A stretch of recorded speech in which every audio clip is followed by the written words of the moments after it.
प्रत्येक वेळेला शेंगदाण्यापासून बनवलेली तिखट अशी चटणी तर तुम्ही खाल्ली असाल, पण आज मी तुम्हाला शेंगदाणे आणि दुधापासून बनवलेली बिन तेलाची रुचकर अशी एक रेसिपी बनवून दाखवणार आहे।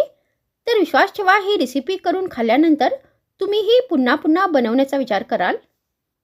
नमस्कार, मी रेणुका। तर तुम्हा सर्वांचं माझ्या यूट्यूब चॅनलमध्ये पुन्हा एकदा फार फार स्वागत आहे। तर आजच्या व्हिडिओमध्ये मी तुमच्यासाठी पुन्हा एकदा रुचकर आणि नवीन अशी रेसिपी घेऊन आलेली आहे, जी तुम्हाला नक्की आवडेल।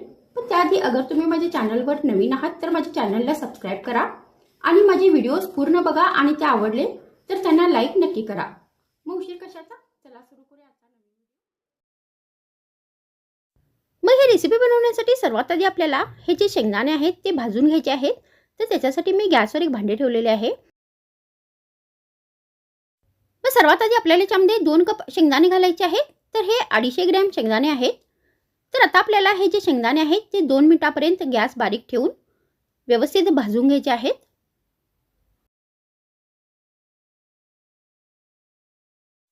तर मी आता इथे शेंगदाणे व्यवस्थित भाजून घेतलेले आहेत। त्यानंतर याच्यामध्ये आपल्याला 1 कप दूध घालायचं आहे।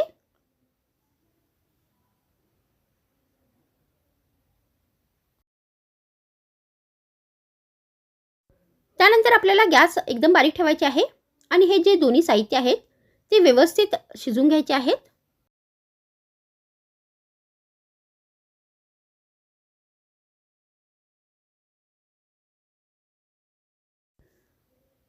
तर आता इथे हे जे दूध आहे ते पूर्णपणे आटलेले आहे आणि हे दोन्ही साहित्य व्यवस्थित शिजलेले आहेत।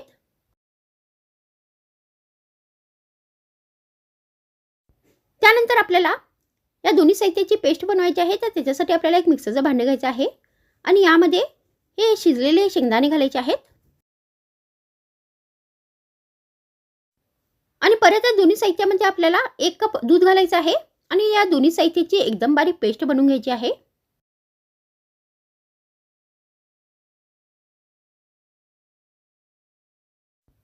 तर मी आता इथे पेस्ट बनवून घेतलेली आहे।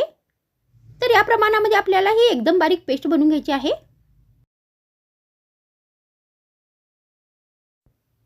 मग आपल्याला गॅसवरती परत एक भांडे ठेवायचे आहे आणि गॅस बारीक ठेवून या भांड्यामध्ये आपल्याला ही जी बनवलेली शेंगदाण्याची पेस्ट आहे ती सगळी घालायची आहे।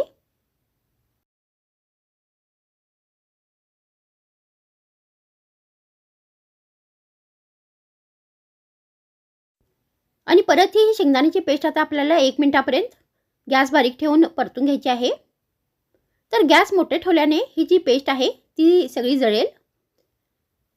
तर आता मी इथे 1 मिनिटापर्यंत ही परतून घेतलेली आहे। त्यानंतर याच्यामध्ये आपल्याला चवीनुसार साखर घालायची आहे। तर मी इथे 1 कप साखर घेतलेली आहे। तर 2 कप शेंगदाणे आणि 1 कप मी इथे साखरेचा वापर केलेला आहे। तर तुम्ही आपल्या चवीप्रमाणे इथे साखरेचा वापर करू शकता।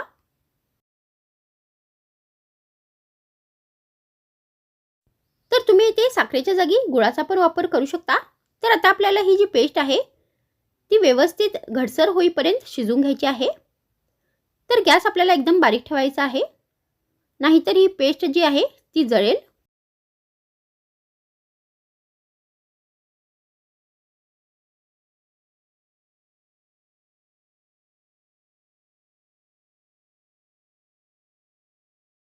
तर मी ते ही पेस्ट 2-3 मिनिटांपर्यंत व्यवस्थित शिजून घेतलेली आहे।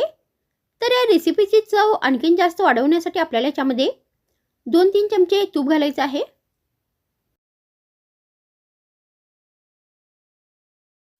तर तुम्ही याच्यामध्ये ड्रायफ्रुट्स पण घालू शकता। तर आता आपल्याला परत हे सगळे साहित्य व्यवस्थित मिक्स करायचे आहेत आणि हा जो शेंगदाण्याचा हलवा आहे तो व्यवस्थित आपल्याला शिजून घ्यायचा आहे।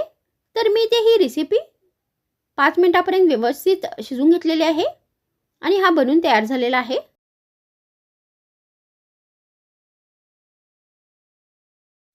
त्यानंतर आता आपल्याला हा जो शेंगदाण्याचा हलवा आहे तो गरम गरम सर्व करायचा आहे।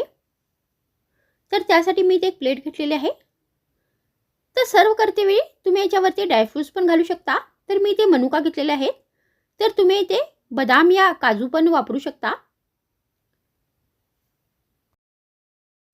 तर तुम्ही अशा पद्धतीने शेंगदाणे आणि दुधाचा वापर करून हा कमी साहित्याचा शेंगदाण्याचा हलवा बनवून गरमागरम एक डिझर्टच्या रूपात सर्व करू शकता। तर मग आजच्या व्हिडिओमध्ये इतकेच. पुन्हा भेटूया आणखीन एक नवीन रुचकर रेसिपीसोबत. तर मग थँक्स फ्रेंड्स वॉचिंग माय व्हिडिओ.